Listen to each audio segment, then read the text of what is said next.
حدیث کے قانون کو کالا قانون کہیں۔ نبی کی عزت کا محافظ قرآن اور حدیث ہے۔ اور ہمارے صدر صاحب کہتے ہیں یہ فلاں سن میں پاکستان کے آئین میں قانون بنا ہے، اس سے پہلے نہیں تھا،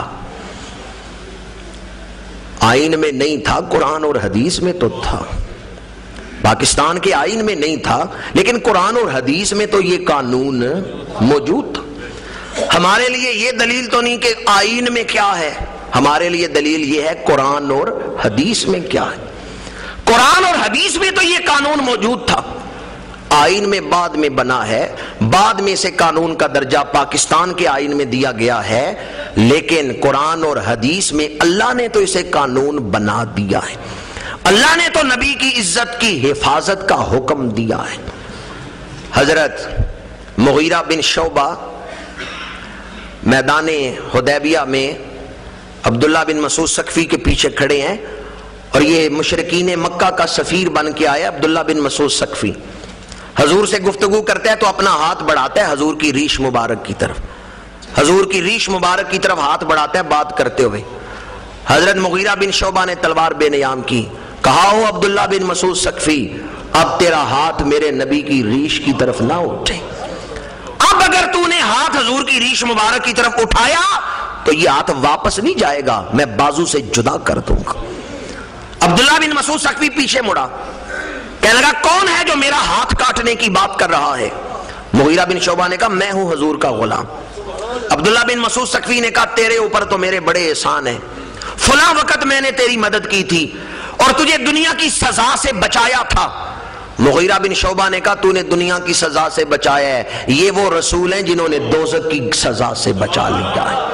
عبداللہ بن مسعود مجھے اللہ کے رسول سے پیار ہے، کسی کافر سے پیار نہیں ہے، تو کافروں کا نمائندہ بن کے آیا ہے، سفیر بن کے آیا ہے، اور حضور کی عزت سے مجھے کوئی زیادہ پیارا۔ صحابہ کا یہ عقیدہ تھا رشتے تمام توڑ کے سارے جہاں سے ہم وابستہ ہو گئے ہیں تیرے آستاں سے ہم۔ صحابہ کو سب سے زیادہ اپنے جان اور مال سے زیادہ اللہ کے رسول کی عزت پیاری۔ ہمارے ملک میں عزت رسول کی حفاظت کے لیے قانون بنا 295 ABC۔ یورپ اور امریکہ کو اس کی تکلیف ہے، وہ اس کو ختم کرنا چاہتے ہیں۔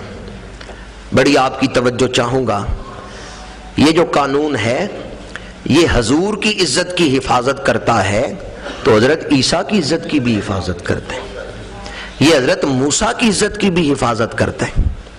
وہ خنزیر کا گوشت کھانے والوں کو نہ اپنی ماں کی عزت کا کوئی خیال ہے اور نہ اپنے نبی کی عزت کا کوئی خیال۔ یہ مسلمان ہیں جو اپنی ماں کا بھی ادب کرتے ہیں، اپنے دین کا بھی ادب کرتے ہیں۔ وہ جو خنزیر کا گوشت کھانے والے ہیں انہیں نہ اپنی ماں کی عزت کا کوئی خیال آتا ہے اور نہ حضرت عیسیٰ یا حضرت موسیٰ کی عزت کا کوئی خیال۔ یہودی حضرت موسیٰ کا کلمہ پڑھتے ہیں، عیسائی حضرت عیسیٰ کا کلمہ پڑھتے ہیں، ہم مسلمان حضرت موسیٰ حضرت عیسیٰ کو اللہ کا رسول مانتے ہیں، کلمہ امام الانبیاء کا پڑھتے ہیں۔ ہم حضرت موسیٰ اور حضرت عیسیٰ کی بھی عزت کا درس دیتے ہیں۔ ہمارے نزدیک جو حضرت موسیٰ کا بے ادب ہے وہ بھی کافر ہے، جو حضرت عیسیٰ کی بے ادبی کرتا ہے وہ بھی کافر ہے۔ پاکستان کے آئین میں جو قانون بنایا گیا ہے وہ حضرت عیسیٰ کی بھی حفاظت کرتا ہے، وہ حضرت موسیٰ کی بھی حفاظت کرتا ہے۔ ان یورپ کے بدقسمت لوگوں کو جنہیں اپنے نبی کی عزت کا خیال نہیں، وہ چاہتے ہیں ہم بھی اسی طرح کے ہو جائیں۔ شاید آپ کے علم میں ہو ان یورپ والوں نے حضرت عیسیٰ پر بھی ایک فلم بنائی تھی اور اس میں بھی معاذ اللہ انہوں نے حضرت عیسیٰ علیہ السلام کی بے ادبی کی۔ حضرت موسیٰ علیہ السلام کے حوالے سے فلم بنائی اور اس میں حضرت موسیٰ علیہ السلام کی بے ادبی کی۔ حضرت موسیٰ علیہ السلام کو بھی ایک عام شخص کی طرح، معاذ اللہ میں اب اس پر تشریح نہیں کر سکتا، نہ وقت اجازت دیتا ہے اور نہ یہ ممبر مبارک، نہ یہ مسجد کا پاکیزہ ماحول کہ اگر ان بے ادبوں نے بے ادبی کی ہے تو کم از کم میں تو اسے یہاں نہ بیان کروں۔ جنہیں اپنے نبی کی عزت کا خیال نہیں وہ ہمیں بھی ایسا بنانا چاہتے ہیں، لیکن ہم گناہگار ہو سکتے ہیں، اپنے نبی کے غدار۔ انہیں پتہ ہی نہیں مسلمان کتنا پیار کرتے ہیں اپنے نبی سے۔ ہندوستان میں ایک ڈنگر ڈاکٹر، اس نے اپنے ایک گدھے کے ماتھے پہ ایک بڑا پاکیزہ نام لکھا تھا. میں یہاں وہ نام نہیں اس والے سے لے سکتا کہ جو تذکرہ ہے اس میں بے ادبی نہ ہو. اس ڈاکٹر نے وہ نام جو اللہ کے نام کے بعد ہمیں سب سے پیارا ہے، اس ڈنگر ڈاکٹر نے جانور پر لکھ دیا، گدھے پر لکھ دیا، اور وہ نام لے کے اس گدھے کو بلاتا تھا. چکوال سے ایک عاشق رسول گیا، غازی محمد صدیق، اور اس نے اس ڈنگر ڈاکٹر کو قتل کیا اور اس کو للکارتے ہوئے کہا تجھے اس بات کا خیال نہیں آیا کہ اس دھرتی پہ نبی کے غلام زندہ ہیں؟ تجھے یہ خیال نہیں آیا اس دھرتی پہ نبی کے عاشق اور غلام زندہ ہیں؟ ادھر عدالت میں کیس چلا. ایک بڑے لائق وکیل اس دور کے سر محمد شفیع وہ کیس لڑ رہے تھے. تو جج کے سامنے مسلمان غازی کے حق میں دلائل دیتے ہوئے سر محمد شفیع رو پڑے.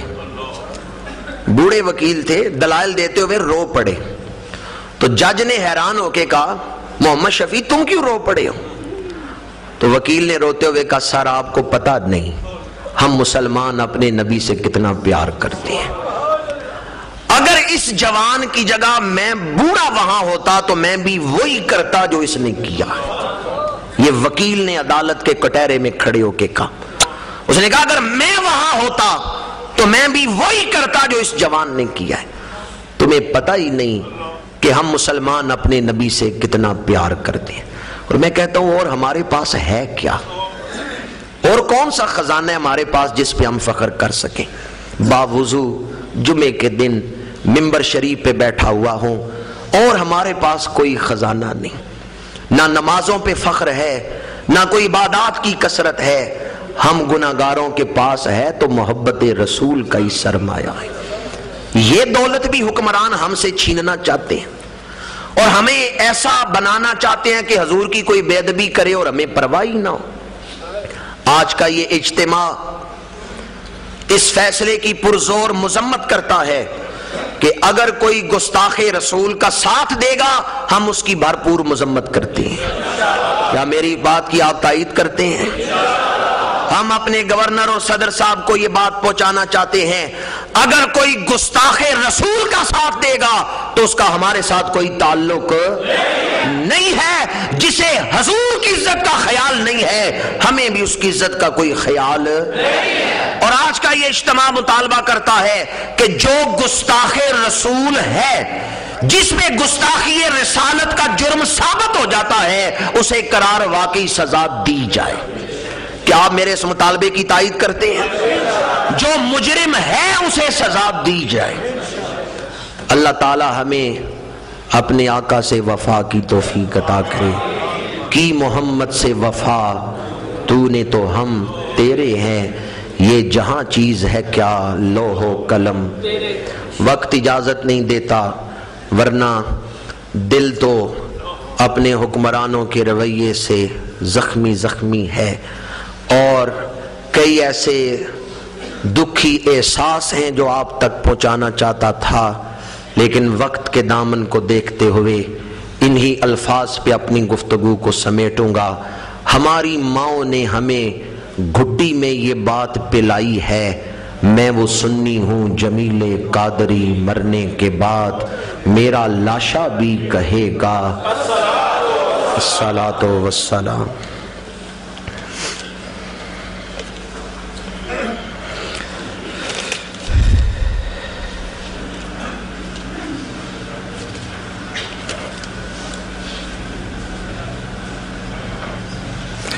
کئی سوال ایسے ہیں جن کا میں نے متعدد مرتبہ جواب دیا ہے، اس لیے میں ان سوالات کو دہرا نہیں رہا. ایک دو ضروری اعلان ہیں آپ کی خدمت میں کرنا ضروری سمجھتا ہوں. مسجد حاضہ میں رنگ و روغن کروانے کا پروگرام بنایا گیا ہے، جس کے لیے مخیّز حضرات سے اپیل ہے کہ تینوں منزلوں کا رنگ وغیرہ مکمل کرنا ہے. آپ دل کھول کے اس کار خیر میں حصہ لیں. اللہ تعالی ہم سب کو توفیق عطا فرمائے. آج جمعے کے بعد بھی مسجد عیدگاہ سے جی ٹی ایس چوک تک جلوس نکالا جا رہا ہے، اور کل 27 نومبر کو اسلام آباد سے پاکستان بچاؤ لانگ مارچ سنی اتحاد کونسل کے زیر اہتمام نکالا جائے گا، جو اتوار والے دن 28 نومبر کو یہاں گجرات پہنچے گا۔ صبح 8-9 بجے یہاں جی ٹی ایس چوک میں اس حوالے سے قائدین بیان بھی کریں گے، اس میں بھی شامل ہو کے اپنی غیرت ایمانی کا اظہار فرمائیں۔ 27 نومبر بروز ہفتہ عشاء کی نماز کے بعد جامعہ مسجد نورانی قادر کالونی بھمبر روڈ میں عشق مصطفیٰ کانفرنس ہو رہی ہے، جس میں مجھ ناچیز کا بیان ہے، اس میں بھی شامل ہو کے ثواب دارین حاصل کریں۔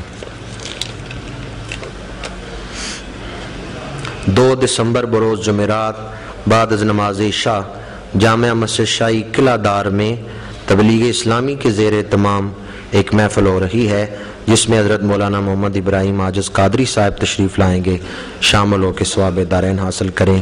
انہی الفاظ پہ گفتگو سمیٹتا ہوں۔ سوالوں کے جواب اگر کسی دوست کو درکار ہوں تو نماز جمعہ کے بعد مجھ سے مل